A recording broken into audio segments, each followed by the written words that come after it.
প্রিয় শিক্ষার্থী ভাইয়া অথবা আপু, সিএমআই স্কুলের উচ্চতর গণিত দ্বিতীয় পত্র ধারাবাহিক লেকচার ভিডিওর আরও একটি নতুন পর্বে তোমাকে স্বাগতম।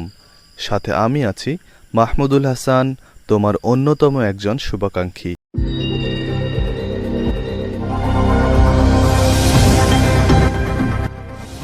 আমাদের আজকের আলোচনার বিষয় হচ্ছে গেল-লেসকের সূত্র। গেল-লেসকের সূত্র অনেকটা চার্লসের সূত্রের মতোই। চিন্তা করে দেখো, আমরা বয়েলের সূত্রের সময় কি পড়লাম? বয়েলের সূত্রে পড়লাম ভি এর সাথে পি এর সম্পর্ক যখন টি স্থির। চার্লসের সূত্রের সময় কি পড়েছি? ভি এর সাথে টি এর সম্পর্ক যখন চাপ স্থির। তার মানে স্বভাবতই প্রশ্ন আসবে যে এমন একটা সূত্র দরকার যেখানে পি এর সাথে টি এর সম্পর্ক কিন্তু ভি স্থির। ইয়েস, দিস ইজ গেল-লেসক সূত্র। অর্থাৎ আয়তন স্থির রেখে তাপমাত্রার সাথে চাপের যে সম্পর্ক সেটাই হচ্ছে গেল-লেসকের সূত্র। এখানে মাঝখানে হাইফেন দেখে মনে হতে পারে যেটা মনে হয় দুইজন ব্যক্তি, কিন্তু না, এটা একজন বিজ্ঞানীর নামই হচ্ছে গেল-লেসক।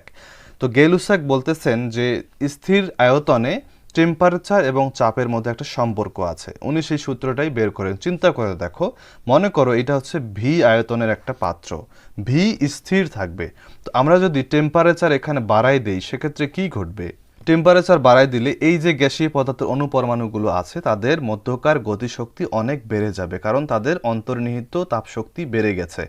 তাহলে এদের গতিশক্তি যদি বেড়ে যায় তাহলে তারা আরও বেশি গতিতে ছোটাছুটি করবে, তার মানে তারা আরও অনেক বেশি স্পেস চাইবে ছোটাছুটি করার জন্য। কিন্তু যেহেতু আয়তন ফিক্সড, তার মানে তারা যেহেতু বেশি জায়গা ট্রাভেল করতে পারতেছে না, সেক্ষেত্রে ওই পরিমাণ বেশি, তাহলে সেই বেশি স্পিড, বেশি বল নিয়ে সে কিন্তু এই পাত্রের দেয়ালগুলোতে বল প্রয়োগ করতে থাকবে। তার মানে স্বাভাবিক তার যেটা চাপ ছিল, যেই বল প্রয়োগ করতো সে পাত্রের একক ক্ষেত্রফলে, এখন কিন্তু বলের পরিমাণটা বেশি হয়ে গেল বিকজ তার গতিশক্তি বেড়ে গেছে।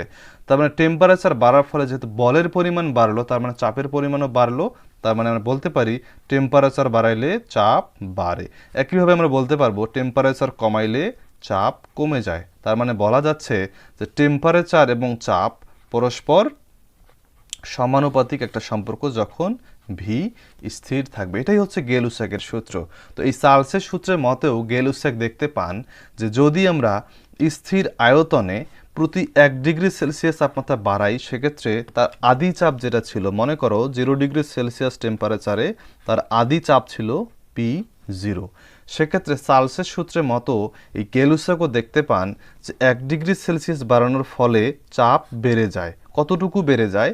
P0 এর 1/273 অংশ বেড়ে যায়। তার মানে 1 ডিগ্রি সেলসিয়াস বাড়ানোর ফলে মোট চাপ হয়ে গেল, আগের যেটা চাপ ছিল P0 প্লাস P0/273।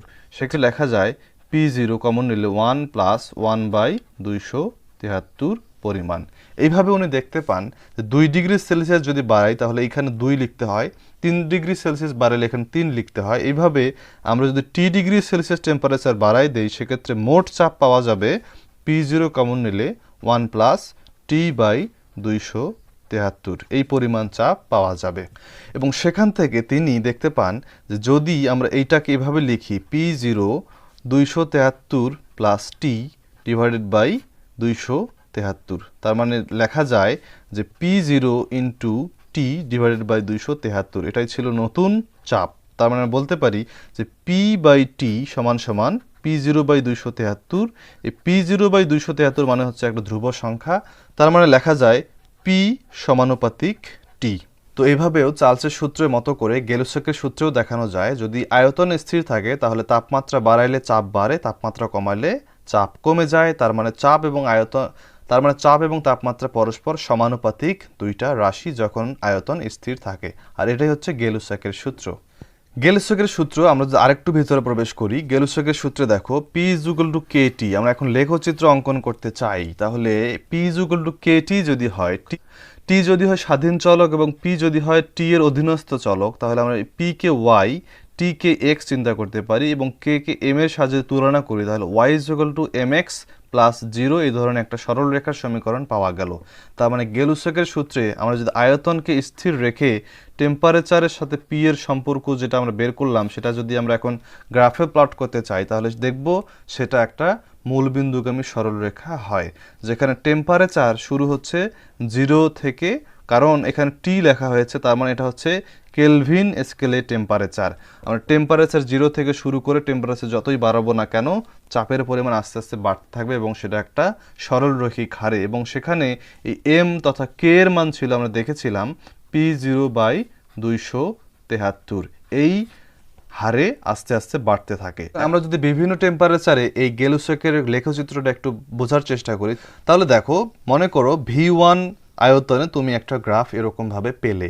এখন V1 এর থেকে V2 যদি আরেকটু বেশি হয়, সেক্ষেত্রে আয়তন আরেকটু বেশি। আয়তন আরেকটু বেশি হলে চাপ কি হবে? চাপ কিন্তু কমে যাবে, কারণ আয়তন বেশি হলে চাপ কিন্তু সেখানে কমে যায়। অর্থাৎ এই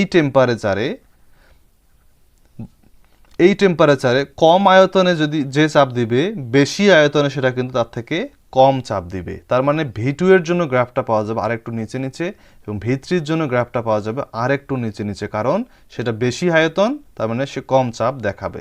এইভাবে আমরা বিভিন্ন আয়তনে গেলুসকের এই লেখচিত্রগুলো ড্র করতে পারি।